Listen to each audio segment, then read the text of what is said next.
Hi guys! Welcome back to my vlog. And yes, eto na nga yung mga request nyo kasi ang dami na ng mga buntis na mga clients natin.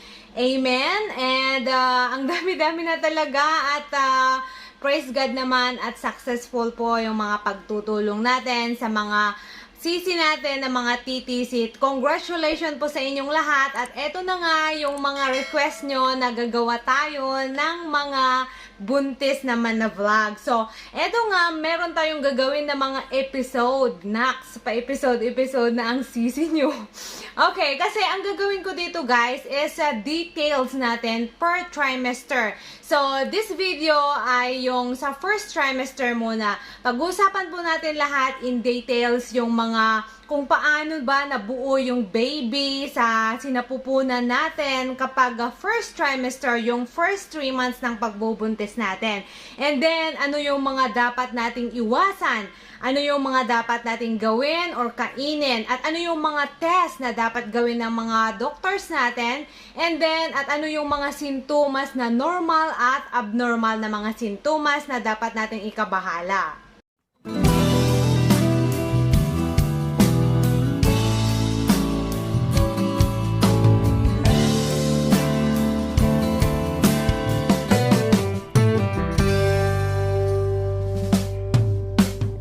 Okay, so before natin pag-usapan lahat ng mga yan at isa-isahin lahat ang mga yan, unahin muna natin yung kung paano ma-develop, ano yung mga development ng baby natin for our first 3 months sa loob ng tiyan natin. So eto, panoorin po natin kung paano nabuo.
So, ganito naman kalaki yung actual na tiyan natin within our 12 weeks of pregnancy. And iba-iba naman, hindi naman pare-pareho kasi syempre kung malaki yung belly fats natin, syempre mas malaki. And hindi naman pare-pareho kasi ako nga nung 12 weeks ng pregnancy ko is hindi pa masyadong halata yung tiyan ko na buntis ako.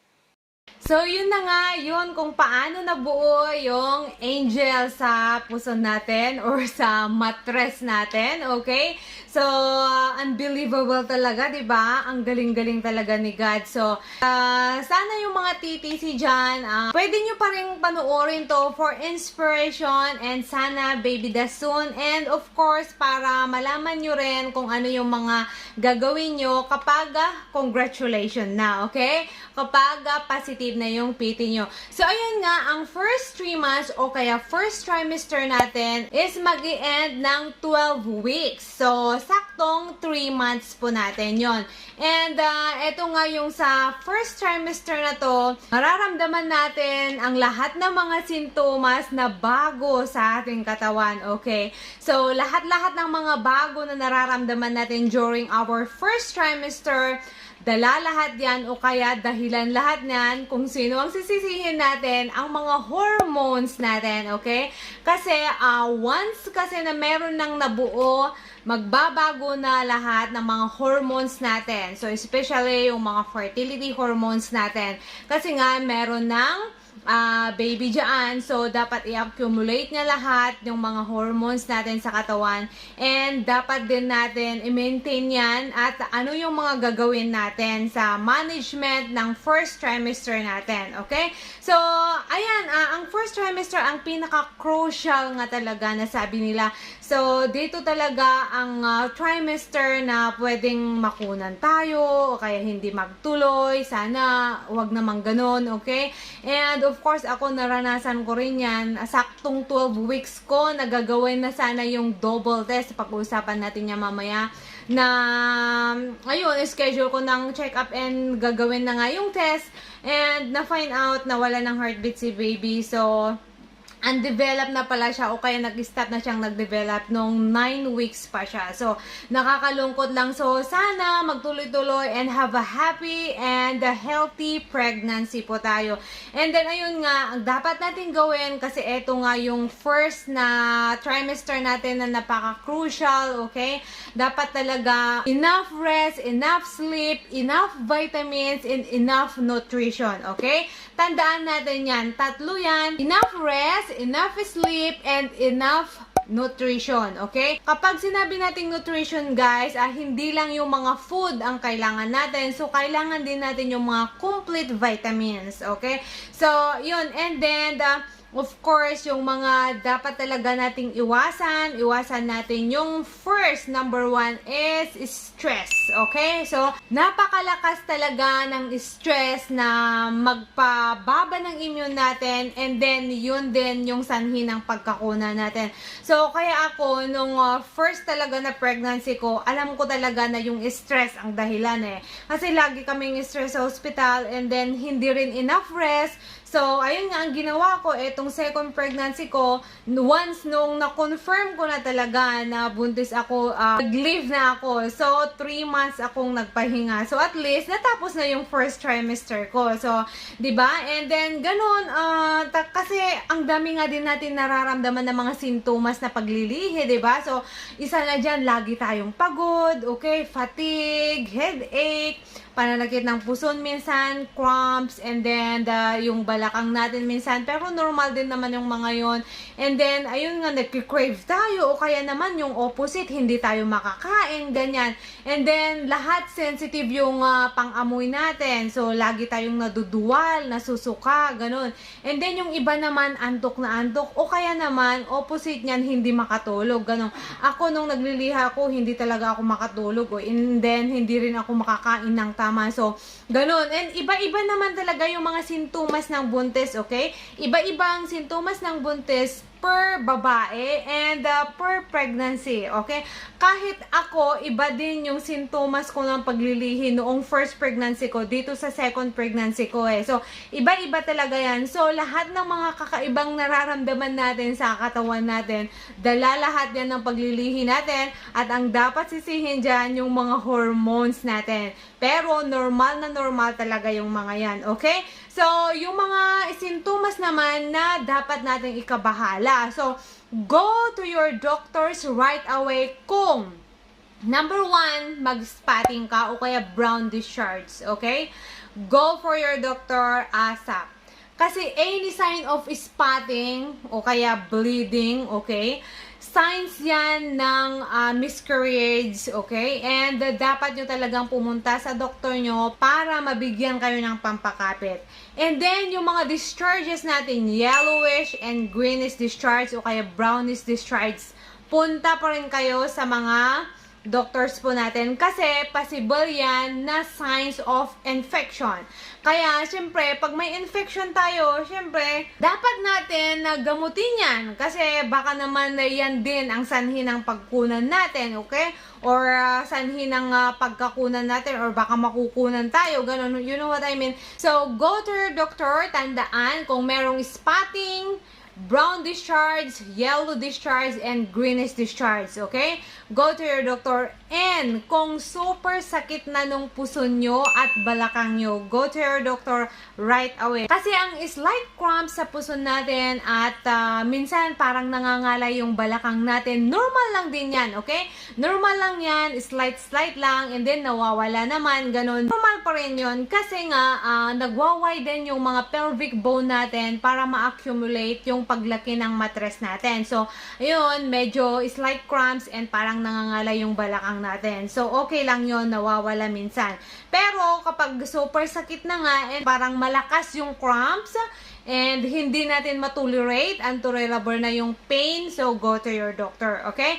And then, tips sa mga nakunan na, sa mga may history ng nakunan, miscarriage, please, you ask additional estrogen to your doctors, to your OB, okay? So, ako nga, nung second pregnancy ko, ako na talaga yung nag-ask ng doktor, Doc, pwede bang mag-ask ako ng additional progesterone kasi nakunan na ako, takot na akong makunan ulit, ganyan-ganyan. So, pwedeng kayo yung mag-ask sa mga doctors nyo, pero alam naman na nila yan eh, okay? Alam naman na ng mga doctors natin yan, kung meron kang history na ng nakunan, automatic na yan, nabibigyan ka talaga na ng pampakapit. As I said nga, yung mga additional na progesterone po natin. And then yun, ano pa yung mga pwede nating i-avoid? Yung, of course, yung mga smoking, coffee, and alcohol, okay? Dapat i-avoid natin yung mga yun. And then yung mga raw food, yung mga hindi luto na pagkain, okay? And then yung mga processed food, yung mga madaming preservatives, okay? So,